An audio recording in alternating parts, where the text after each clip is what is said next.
குடியரசு தின தொடர் விடுமுறையொட்டி தனது ஆண் நண்பருடன் புதுச்சேரிக்கு வந்த இளம்பெண் ஒருவர் செட்டித்தெருவில் உள்ள பாரில் மது அருந்தி கொண்டாட்டத்தில் ஈடுபட்டுள்ளார். கொண்டாட்டத்தை முடித்துவிட்டு அந்த இளம் ஜோடி பாரை விட்டு வெளியே வந்தபோது அந்த இளம்பெண் உச்சகட்ட போதையில் நிதானம் இல்லாமல் வெளியே புரண்டு புரள்கிறார். அப்போது அவருடன் வந்த ஆண் நண்பர் அந்த இளம்பெண்ணை அழைத்து செல்ல நீண்ட நேரமாக முயற்சி செய்கிறார். ஒரு கட்டத்தில் அங்கிருந்தவர்கள் உதவியுடன் அந்த பெண்ணை அவர் ஆட்டோவில் ஏற்றி செல்கிறார். இந்த வீடியோ தற்போது சமூக வலைதளங்களில் வைரலாகி வரும் நிலையில் கலாச்சார சீர்கேடுகள் ஏற்பட காரணமாக உள்ள இதேபோன்ற பார்களுக்கு அரசு அனுமதி வழங்கக்கூடாது என அரசியல் கட்சிகள் மற்றும் சமூக ஆர்வலர்கள் வலியுறுத்தி வருகின்றனர்.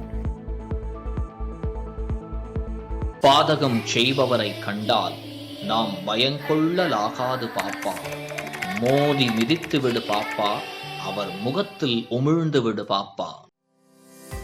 அண்மை செய்திகளை உடனுக்குடன் தெரிந்து கொள்ள இணைந்திருங்கள் இயம்நாடு தொலைக்காட்சியுடன்.